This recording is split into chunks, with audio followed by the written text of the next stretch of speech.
ठीक है, तो अब अपना नेक्स्ट इंपॉर्टेंट टॉपिक लेते हैं अपन, हिस्टेरिसिस कर्व। ठीक है, और उससे पहले एक हिस्टेरिसिस से रिलेटेड मैंने एक ब्रैकेट में कुछ लिखा हुआ है, ये है डिलेड। ठीक है, तो हिस्टेरिसिस क्या है, एक ग्रीक वर्ड है, और इस ग्रीक वर्ड का जो मीनिंग मतलब मीन्स होता है वो होता है डिलेड। ठीक है, डिलेड या लेगिंग, है ना। तो दो पॉइंट्स आप ध्यान रखना कि अपन क्या करते हैं कि जो मटेरियल होता है, मटेरियल को मैग्नेटाइज्ड करने के लिए अपन क्या करते हैं, एक मैग्नेटिक फील्ड में रखते हैं। वो जो मैग्नेटिक फील्ड होती है उसको अपन बोलते हैं मैग्नेटाइजिंग फील्ड। क्या बोलते हैं, मैग्नेटाइजिंग फील्ड, और उसको डिनोट करते हैं बी नॉट से।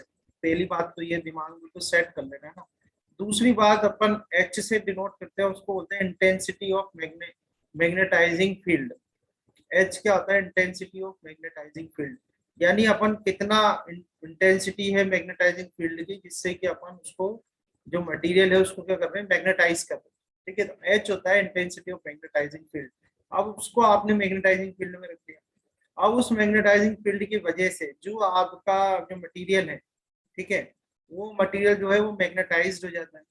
अब जो वो मटेरियल मैग्नेटाइज्ड हो जाता है तो उसके अंदर जो मैग्नेटिक फील्ड आती है उसको बोलते हैं इंड्यूस्ड मैग्नेटिक फील्ड। क्या बोलते हैं, इंड्यूस्ड मैग्नेटिक फील्ड। और उस इंड्यूस्ड मैग्नेटिक फील्ड को अपन डिनोट करते हैं बी से। किससे डिनोट करते हैं, बी से। तो टोटल बात ये आ गई कि भाई जो इंटेंसिटी ऑफ मैग्नेटाइजिंग फील्ड है एच, वो तो अपन दे रहे हैं, वो तो अपन दे रहे हैं मटेरियल को, और उससे उसके अंदर कितनी मैग्नेटाइजेशन आ रहा है, वो कितना मैग्नेटाइज्ड हुआ, वो कौन बताता है अपन को, वो बताता है बी। बी जो कि क्या है, उसकी इंड्यूस्ड मैग्नेटिक फील्ड है। ये बात आई नहीं आई समझ में, बोलो यहाँ तक आ गई बात समझ में। एच तो अपना इनपुट है और बी अपना आउटपुट है, अपन देख रहे हैं भाई कितना वो मैग्नेटाइज हुआ। ये आई बात समझ में, क्लियर है। हाँ सर। ठीक है, अब एच और बी के बीच में अपन बनाते हैं ग्राफ। एच और बी के बीच में अपन बनाते हैं ग्राफ। एच तो अपन दे रहे हैं, तो एच तो बिकॉज आप दे रहे हो उसको मटेरियल को, तो एच तो अपना एक्स एक्सिस पे आएगा। और एनालाइज किसको कर रहे हो, एच दे के एनालाइज किसको कर रहे हो, कितना वो मैग्नेटाइज हुआ। बी को आप एनालाइज करो तो बी को अपन रखते हैं वाई एक्सिस पर। सर तो उसको फिर मैग्नेटिक इंडक्शन कह रहे हैं ना अपन। हाँ, इंड्यूस्ड मैग्नेटिक फील्ड जो उसके अंदर, आप मैग्नेटिक इंडक्शन भी कह सकते हो आप। इंड्यूस्ड कितनी मैग्नेटिक फील्ड उसके अंदर इंड्यूस्ड हुई है, और क्यों हुई है, क्योंकि वो मैग्नेटाइज्ड हो गया, मैग्नेटाइजेशन हो गया उसका मटेरियल। समझ रहे हो। तो अभी इतने सारे वर्ड्स में ना जाओ आप, क्योंकि मानता हूँ आपको समझ में आ रहा है, पर हो सकता है कि वर्ड्स के बीच में घूम जाओ। तो आप ये ध्यान रखो, एक है इंटेंसिटी ऑफ मैग्नेटाइजिंग फील्ड, जिसको एच से बोला गया है, वो अपन ने मटेरियल को दी, और अपन को देखना है कि कितनी उसमें मैग्नेटिक फील्ड इंड्यूस्ड हुई, जिसको इंड्यूस्ड मैग्नेटिक फील्ड कहते हैं, उसको लिखते हैं अपन बी से। ठीक है, तो एक्स एक्सिस पर तो अपन एच ले लेंगे, वाई एक्सिस पे बी ले लेंगे, एच अपन देंगे और देखेंगे भाई बी पे क्या उसका इफेक्ट हो रहा है। तो ये जो रिलेशनशिप होती है, ये रिलेशनशिप लीनियर नहीं होती है। यानी अभी तो ग्राफ मैं आपको बता दूंगा, ग्राफ आप देखेंगे कि भाई एच के साथ बी कैसा वेरी हो रहा है। तो एच के साथ जो बी होता है वो क्या होता है कि लीनियरली वेरी नहीं होता है, नॉन लीनियरली वेरी होता है, और फिर एक कर्व बनता है जिसको कि हिस्टैरिसीस लूप कहा जाता है। ठीक है, और उससे रिलेटेड वो तो थ्योरी तो मैं आपको बाद में आके ये सब टेली करा ही दूंगा। तो इससे रिलेटेड जो दो इंपॉर्टेंट टर्म निकल के आएंगे अपने पास, वो हमें बहुत जानना जरूरी है। एक तो है कि रिटेंटिविटी क्या होता है, रिटेंटिविटी या रेजिडुअल मैग्नेटिज्म या रिमनेंस क्या है, और एक होता है कोरिसिविटी क्या है। दो टर्म में बहुत इंपॉर्टेंट है। और फिर थर्ड टर्म यहाँ पर आ जाएगी, टर्म तो नहीं कहूंगा बट पॉइंट है, energy dissipated per unit volume. ठीक है, ये तीन टर्म है। क्यों, क्यों यूज है हिस्टैरिसीस कर्व, क्यों बनाया, क्यों है हिस्टैरिसीस कर्व। हिस्टैरिसीस कर्व ऐसा है कि जब अपन मटेरियल चूज करते हैं, जैसे कि ट्रांसफार्मर के अंदर आपने देखा होगा सॉफ्ट आयरन कोर लगाया जाता है। ठीक है, तो ट्रांसफार्मर के अंदर सॉफ्ट आयरन कोर ही क्यों लगाते हैं, वही मटेरियल क्यों चूज किया गया, वो जो डिसाइड किया जाता है, डिसीजन लिया जाता है, वो इस हिस्टैरिसीस लूप पर बेस्ड होता है। वहां देखा जाता है कि भाई कितनी एनर्जी डिसिपेट हो रही है पर यूनिट वॉल्यूम। वो कहाँ से पता लगेगा, जब आप लूप बनाओ, उस लूप का आप एरिया निकालोगे, और वो एरिया जो है वो रिप्रेजेंट करेगा energy dissipated per unit volume.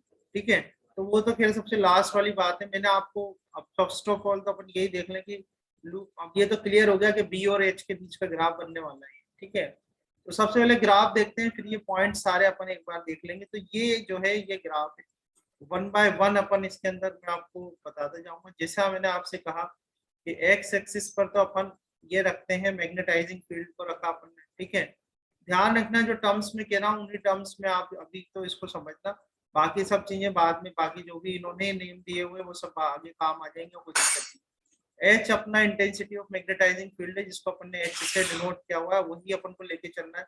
B जो है अपना इंड्यूस्ड मैग्नेटिक फील्ड है, यही हमको लेके चलना है हाल फिलहाल। तो जैसे ओ पॉइंट पर आप आ जाओगे तो ओ पॉइंट क्या है, इनिशियल पॉइंट है। इनिशियल पॉइंट का मतलब है कि भाई उस मटेरियल को आपने रखा हुआ है, और उस मटेरियल को रखा है ऐसी जगह रखा हुआ है जहाँ पे कोई मैग्नेटिक फील्ड नहीं है, कोई मैग्नेटाइजिंग फील्ड भी नहीं है। तो मतलब कि मैं ये कह सकता हूँ कि जो मटेरियल है वो क्या है, डीमैग्नेटाइज्ड है। अभी हाल फिलहाल में मटेरियल क्या है, डीमैग्नेटाइज्ड है। समझ में आ गई बात? इनिशियली जब ओ हाँ सर। पॉइंट पर है तो मटेरियल क्या है, डीमैग्नेटाइज्ड है। ठीक है, अब जैसे जैसे मैं एच की वैल्यू बढ़ाता हूँ वैसे वैसे बी की वैल्यू भी ग्रेजुअली इंक्रीज होती है। ठीक है, जैसे जैसे एच की वैल्यू बढ़ाते हैं वैसे वैसे क्या होगा, ये रेड जो मैंने लाइन बनाई है इसको ध्यान से देखना, जो रेड कर्व मैंने ड्रॉ करा है, जैसे जैसे आप एच की वैल्यू इंक्रीज करेंगे वैसे वैसे बी की वैल्यू भी इंक्रीज होगी, यानी कि जो इंटेंसिटी ऑफ मैग्नेटाइजिंग फील्ड है उसको आप इंक्रीज करेंगे तो जो इंड्यूस्ड मैग्नेटिक फील्ड है वो भी इंक्रीज होगी, किसके अंदर, मटेरियल के अंदर। ठीक है, और एक लिमिट, एक सेचुरेशन वैल्यू आ जाएगी उसकी। सेचुरेशन मतलब होता है कि बस अब इससे ज्यादा आप कुछ भी करो कोई इस पे इफेक्ट नहीं पड़ेगा, ये मैक्सिमम मैग्नेटाइजेशन हो गया मटेरियल का, यानी ये मैक्सिमम जो है उसके अंदर मैग्नेटिक फील्ड जो है वो इंड्यूस्ड हो गई है ए पॉइंट पर आ गया। तो ओ से अभी तक मैं कहाँ आ गया, ए तक आ गया, इसमें कोई दिक्कत है आपको? यानी मैं ये कह सकता हूँ कि इस ए नो पॉइंट सर। पर, इस ए पॉइंट पर हम इसको ये कह सकते हैं कि इसको मैं कर देता हूँ, इसको कर देते हैं प्लस एच, उसी यूज कर लेते हैं, ये हो जाएगा प्लस एच मैक्सिमम। समझ में आ गया? तो ये हो गया प्लस एच मैक्सिमम। इस मैक्सिमम वैल्यू पर जो है हमें सेचुरेशन वैल्यू पता लग गई है, किसकी, इंड्यूस्ड मैग्नेटिक फील्ड की। सेचुरेशन मतलब होता है कि ये जो है मैक्सिमम जो उसमें आ सकती थी इंड्यूस्ड मैग्नेटिक फील्ड वो उसके अंदर आ गया, मैग्नेटाइजेशन हो गया उसका। ठीक है, तो ये तो अपन ओ से लेके ए तक आ गए। अब हम क्या कर रहे हैं, अब देखो क्या कर रहे हैं, अब हम ये कर रहे हैं कि इस इसकी जो मैक्सिमम वैल्यू है ना प्लस एच मैक्सिमम, इससे इसको रिड्यूस करना स्टार्ट कर रहे हैं, इसको डिक्रीज करना स्टार्ट कर रहे हैं। ठीक है, तो आप देखो जैसे जैसे मैं इस एच को, एच क्या है, एच वो है जो कि इसको मैग्नेटिक फील्ड इसमें बनवा रहा है। एच क्या है, magnetizing intensity of magnetizing field है जिसकी वजह से मैग्नेटिज्म हो रहा है उस मटेरियल के अंदर। पर अब उसका मैक्सिमम मैग्नेटाइजेशन अपन ने कर दिया यहाँ पर लाके मटेरियल का। अब अगर मैं एच की वैल्यू को डिक्रीज करता हूँ तो जैसे जैसे एच की वैल्यू आप डिक्रीज करोगे तो आप देखें कि ये जो पाथ ये जो फॉलो कर रहा हूँ ये ब्लू वाला पाथ फॉलो करेगा। कौन सा ब्लू वाला, देखो ए से लेके ये आ रहा है, ए से ये जो मेरा एरो आपको दिख रहा होगा ये ब्लू वाली लाइन से ये कर्व, अब ये कर्व फॉलो नहीं करेगा रेड वाला वो। ठीक है, कौन सा कर्व फॉलो कर रहा है, ये ए से लेके बी वाला कर्व फॉलो कर रहा है। ठीक है, पहली बात तो ये होगी। दूसरी बात ये है कि जैसे ही आप यहाँ आ गए ओ पॉइंट पे, तो जैसे ही आप ओ पॉइंट पे आओगे तो ओ पॉइंट पे जब आप आओगे तो जो आपने मैग्नेटाइजिंग फील्ड लगा रखी है उसकी इंटेंसिटी क्या हो जाएगी, जीरो हो जाएगी नहीं हो जाएगी? ठीक है नहीं भाई, यस एच सर। तो वही है ना जो आपने मैग्नेटाइजिंग फील्ड लगा रखी है, वो मैग्नेटाइजिंग फील्ड आपने जीरो कर दी। तो मैग्नेटाइजिंग फील्ड जब जीरो हो गई तो क्या उस मटेरियल के अंदर मैग्नेटाइजेशन भी जीरो हो गया क्या, पूरा वो क्या डीमैग्नेटाइज हुआ कि नहीं हुआ, ये बताओ? हुआ। Magnetizing field, induced magnetic field उस मटेरियल की जो है वो जीरो हुई या नहीं हुई जब एच की वैल्यू को अपन ने जीरो करा? तो ग्राफ देख के सर बताओ। हो गई। यार आप ये ए पॉइंट पे थे, आपने इसको रिड्यूस करना पड़ा तो यहाँ पर जब एच की वैल्यू जीरो हुई तो बी की वैल्यू यहाँ आई नहीं आई, स्मॉल बी पे ये जीरो कहाँ हाँ सर। हुआ, इसको तो यहाँ आना जाना चाहिए था ना, पर यहाँ थोड़ी आया, ये तो नहीं यहाँ वो पर है। मैं सी वाला पॉइंट देख रहा था सर। हाँ तो ध्यान वो से सुनना, उसमें जो पीछे क्यों आ गया सर वो अभी आएंगे अपन। देखो स्टेप बाय स्टेप समझो, जैसे मैं बता रहा हूँ स्टेप बाय स्टेप। ठीक है, तो जैसे ही मैं एच को डिक्रीज करना चालू करा, डिक्रीज करते करते मैं ऊपर आ गया, ऊपर जब एच की वैल्यू जीरो हो गई तो यानी कि जो इंटेंसिटी ऑफ मैग्नेटाइजिंग फील्ड थी, यानी जो अपन ने बाहर से लगा रखी थी वो उसको मैंने जीरो कर दिया। पर देखो ये जो जो आपका मटेरियल है उसके अंदर मैग्नेटिज्म जीरो हुआ कि नहीं हुआ, ये बताओ? उसके नहीं नहीं हुआ सर। नहीं हुआ जीरो, यानी कि कहने का मतलब ये है कि अगर आप बाहर वाली जो मैग्नेटिक फील्ड है जिससे कि आप मैग्नेटाइज कर रहे हो उसको अगर आप हटा भी रहे हो तब भी देखो, और ये किसके लिए बना रहा हूं मैं, फेरोमैग्नेटिक मटेरियल के लिए, ध्यान रखना।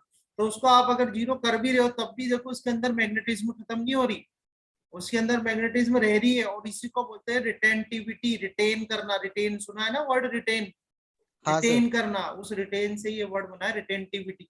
मतलब आपने भले ही वो एक्सटर्नल मैग्नेटिक फील्ड जो थी या मैग्नेटाइजिंग फील्ड थी उसको जीरो कर दिया, पर उसके अंदर जो इंड्यूस्ड मैग्नेटिक फील्ड है वो उसके अंदर ही रहती है, उस मटेरियल के अंदर ही, उसके अंदर मैग्नेटिज्म खत्म नहीं हुआ है। ठीक है, तो ये ओ से लेके बी तक की जो वैल्यू है, ओ से लेके बी तक की वैल्यू किसको रिप्रेजेंट कर रही है? ओ से बी तक की वैल्यू रिप्रेजेंट कर रही है उस इंड्यूस्ड मैग्नेटिक फील्ड को जो कि उस मटेरियल के अंदर है जब मैग्नेटाइजिंग फील्ड जीरो हो गई। तो वो जो है उसको बोला जाता है रिटेंटिविटी। समझ में आया क्या बोलते हैं उसको? रिटेंटिविटी। आ रिटेंटिविटी। रही है बात समझ में? ठीक है, अभी मैं हाँ सर। फर्दर अब मैं क्या करता हूँ, ये तो मैंने इसको जीरो कर दिया। अब जीरो करने के बाद मैं और इसको पीछे की तरफ ले जाता हूँ, किसको? एच को। ध्यान रखो कि एच के साथ अपन बी का चेंज देख रहे हैं, तो एच में चेंज करूंगा और बी को देखूंगा। अब मैं ये चाहता हूँ कि भाई ये जो उस मटेरियल के अंदर, देखो कई बार ऐसा केस होता है जैसे कि आपने डॉकयार्ड पर वो देखी होंगी, डॉकयार्ड पर बड़ी बड़ी मशीनें होती हैं जो वो बॉक्सेस को उठाती हैं, उसके अंदर जो मैग्नेट्स लगी होती हैं वो क्या आर्टिफिशियल मैग्नेट्स हैं, है क्या नहीं? उसमें मैग्नेटिज्म हाँ प्रोड्यूस किया सर। जाता है, स्विच ऑन करते हैं, करंट को फ्लो करते हैं, तो मैग्नेटिज्म उसमें भेजा जाता है, मैग्नेट आया था, और जब उसको रिलीज करना था तो करंट ऑफ कर दो तो मैग्नेटिज्म खत्म हो जाता है। उस केस में क्या ये प्रॉपर्टी डिजायरेबल होगी क्या? अगर अगर अपन बिल्कुल करंट जीरो भी नहीं, कर नहीं दें? होगी सर। नहीं होगी ना, वैसे वो ईएमएफ ही तो लगा रहे हो बाहर से आप उसके अंदर, है ना? तो वो मटेरियल जब सेलेक्ट करते हैं तब ये प्रॉपर्टीज काम आती है। अभी मैं चाहता हूँ कि अब मैं क्या करूँ, एच की वैल्यू को मैं पीछे ले आ रहा हूँ, नहीं रिवर्स, इसको बोलते हैं रिवर्स डायरेक्शन में। तो एच की वैल्यू है ना, एच को मैं रिवर्स डायरेक्शन में ले जा रहा हूँ। तो अब एच को अगर आप रिवर्स डायरेक्शन में जाते हो तो ये जो ग्राफ है अब कहाँ आ रहा है? बी से लेके कहाँ आ रहा है? सी पर आ रहा है। कहाँ आ रहा है? बी से लेके सी तक आ रहा है, नहीं आ रहा? हाँ ठीक है, सर। तो जैसे ही सी पर आएगा तो जब मेरी एच जो है, मेरे एच की वैल्यू ये हो गया रिवर्स डायरेक्शन में कुछ हो गई, माइनस एच सी लिखा हुआ है मैंने। जब मेरी ये वैल्यू हो गई रिवर्स डायरेक्शन में, तो देखो इसके जो मटेरियल मेरा था उस मटेरियल के अंदर जो इंड्यूस्ड मैग्नेटिक फील्ड है वो जीरो हुई कि नहीं हुई? हो गई ना zero. Minus H C yes पे सर। देखो, माइनस एच सी पे जो इंड्यूस्ड मैग्नेटिक फील्ड है बी, ये क्या हो गई? जीरो हो गई। हो गई ना जीरो। तो जीरो हो गई तो इसका मतलब क्या हाँ सर। हुआ कि आपको इस मटेरियल से मैग्नेटिज्म को पूरी तरीके से खत्म करने के लिए रिवर्स डायरेक्शन में जो है मैग्नेटाइजिंग फील्ड लगानी पड़ेगी, और उसकी वैल्यू कितनी होगी? माइनस एच सी होगी। जब जाके उसके अंदर मैग्नेटिज्म जो है वो पूरा खत्म हो जाएगा उस मटेरियल के अंदर, और इसको बोलते हैं कोरिसिविटी। क्या बोलते हैं? कोरिसिविटी। आया समझ में? यहाँ तक आई बात समझ में? Yes sir. क्लियर है? तो इसको बोलते हैं कोरिसिविटी। आ रहा है ना समझ में? अभी मैं क्या करता हूं, अगर इसको मैं फर्दर इस सी पॉइंट से भी फर्दर मैं एच को और डिक्रीज करूं, एच को मैं और फर्दर डिक्रीज करूं तो एक सेचुरेशन पॉइंट आ जाएगा जो कि सिमेट्रिकली जस्ट अपोजिट होगा प्लस बी मैक्सिमम के, और वो होगा माइनस बी मैक्सिमम। ठीक है, ये होगा saturation point in opposite direction, just इसके अपोजिट। जो ए वाला पॉइंट था जस्ट उसके अपोजिट आपको सिमेट्रिकली अपोजिट मिलेगा एफ पॉइंट। तो तो सर कोरिसिविटी इसके वाला, अंदर माइनस एच मैक्स भी बराबर ही होगा क्या प्लस एच मैक्स के हाँ हाँ मैग्नीट्यूड में? बिल्कुल, तो सिमेट्रिकल है ना तो वो बराबर ही होगा। यहाँ पर जो है आपको माइनस एच मैक्स आ जाएगा। ठीक है, समझ में आई बात? आ रहा है समझ में? यस तो सर। यानी कि अब जो पाथ अपना बना हो गया ना, ए बी सी एफ तक आ गया। फर्दर ये लूप क्या फॉलो करता है? फर्दर ये लूप जो है ये पाथ फॉलो करता है, एफ से कहाँ जाएगा? ई पर। जो ये पूरा डिस्कशन कर रहा है सेम डिस्कशन आगे जाएगा। फर्दर ये लूप जाएगा एफ से लेके ई तक, ई से लेके डी तक, और डी से लेके वापस ए तक। तो ऐसे करके आपको ये कर्व लूप तो अब बनाए, अब ये पूरा कंप्लीट एक लूप बन गया। वो हो रहा है A B C F E D A. ठीक है, कैसा लूप बनाइए? ए बी सी एफ, ठीक है, ई डी ए, ये पूरा एक लूप बन गया। और ये जो लूप बना है इसको बोला जाता है हिस्टैरिसीस लूप। क्या बोलते हैं इस लूप को? Hysteresis loop. समझ में आया? इस लूप को अपन यस क्या सर। बोलेंगे? Hysteresis loop. ठीक है ना? तो ये हो गया। आप जो भी मैंने पॉइंट्स आपसे डिस्कस करें एक बार मैं नोट्स में आपको एक और बार रिवाइज करा देता हूँ। ठीक है, नोट्स में एक बार देख लेते हैं, इसको रिवाइज कर लेते हैं। जैसे सब फर्स्ट ऑफ ऑल तो हिस्टैरिसीस क्या है? व्हेन सर फेरोमैग्नेटिक इसमें से, डिलेड क्यों लिखा है? हाँ वो अभी क्लियर कर देता हूँ मैं, डिलेट क्यों है ना, वो अभी फर्स्ट में क्लियर हो जाएगा। देखो, when ferromagnetic sample is placed, when ferromagnetic sample is placed In a magnetizing field, the sample gets magnetized by induction. As the magnetizing field intensity H varies, the magnetic, देखो पहले point तो ये, as the magnetizing field intensity H varies, the magnetic induction B does not varies linearly, and in a cycle magnetic induction B here, and in a cycle magnetic induction B lags behind the magnetizing field intensity H. ठीक है, ये जो लिखा हुआ यहाँ पर lags behind the magnetizing field intensity H, इसी के लिए ये वर्ड यहाँ पर यूज किया है डिलेड, और इसी वजह से जो लूप है इसको बोला जाता है हिस्टैरिसीस लूप। आगे समझ में? ठीक है, ये जो साइकिल है लेग्स बिहाइंड, तो ना पूरा ग्राफ अपन मैंने डिस्क्राइब कर दिया है, मैं जस्ट ये नोट्स सब टेली करा रहा हूँ। तो देखो point O represents the initial unmagnetised है ना, अनमैग्नेटाइज्ड है, unmagnetized लिखा हुआ, unmagnetized state of the ferromagnetic sample. When H increases, B also increases gradually, then attains a constant value, and B saturates at a certain value. और वो क्या लिखा है अपने प्लस H मैक्सिमम, जो कि अपना ये पॉइंट आ गया, तो कौन सा A पॉइंट, O से आप चलोगे H बढ़ाओगे तो H की एक मैक्सिमम वैल्यू आएगी जिसपे कि आपको B की सैचुरेशन वैल्यू मिल जाएगी। सैचुरेशन मतलब इतना ही मैक्सिमम आप उस मटेरियल का मैग्नेटाइजेशन कर सकते थे, तो इतनी ही आप कहें कि इंड्यूस्ड मैग्नेटिक फील्ड उसमें प्रोड्यूस कर सकते थे, वो प्लस बी मैक्सिमम इनकम मिलेगी। ठीक है, फर्दर क्या करा, फर्दर हमने यहाँ मैंने पॉइंट्स जो है डेफिनेशन की फॉर्म में बना दिए आपके लिए, जैसे ये रेजिडुअल मैग्नेटिज्म, रिटेंटिविटी और एमिनेंस क्या होगा। So the sample is not demagnetised even when the magnetising field is removed, the magnetic induction left behind OB, OB OB देखो आप ओबी से बता रखा, ये रहा ओबी, ठीक है, ओ स्मॉल बी, तो ओबी in the sample when magnetizing field removed is called retentivity, residual magnetism या remanence।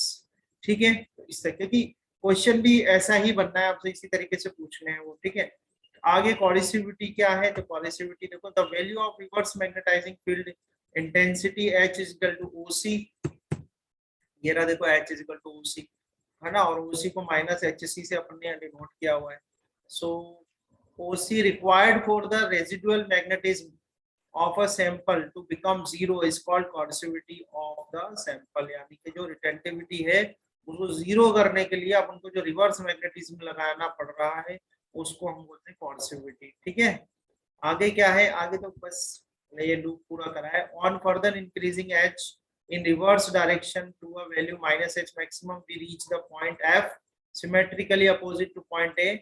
ठीक है, तो देखो आप और फर्दर रिड्यूस करते तो आप पहुंच जाओगे F पर। F क्या है, सिमेट्रिकली अपोजिट है किसके, A के। ठीक है, आगे क्या है, if H is decreased gradually point A is reached through a path FEDA, तो अपना पाथ जो बचा हुआ अगर और आप रिड्यूस करेंगे क्या जगह FEDA है ना, यूं आप इधर आना पड़ेगा आपको, तो FEDA, ये ऐसे करके अपने पास कंप्लीट एक लूप बन जाएगा। So the closed curve ABC FEDA which represents a cycle of magnetization of a ferromagnetic sample is called hysteresis loop. ये हिस्टैरिसीस लूप का आप डिफाइन कर दूंगे यहाँ पे।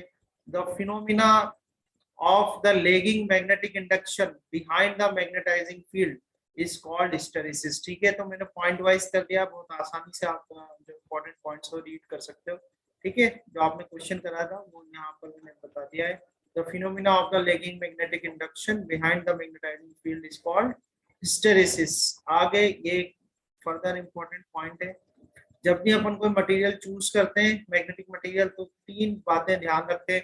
एक तो लूप तो देखना ही है, उसका साथ में रिटेंटिविटी क्या है, कॉन्स्टिट्यूटी क्या है, और energy dissipated per unit volume. ठीक है, so area of hysteresis loop represents the energy dissipated per unit volume in the material when it is carried out complete cycle of magnetization। ठीक है, सोर्स मतलब जिससे आपने, मैंने आपको बता ही दिया सोर्स क्या, सोर्स क्या है, सोर्स ऑफ ईएमएफ जैसे मैग्नेटाइज कर रहे हो आप पे ना, used in magnetizing the material. ठीक है, and sink is the hysteresis heat loss of magnetic material. तो इस तरह से आप डिस्क्राइब कर सकते हो जिसको इस हिस्टैरिसीस लूप को। ठीक है।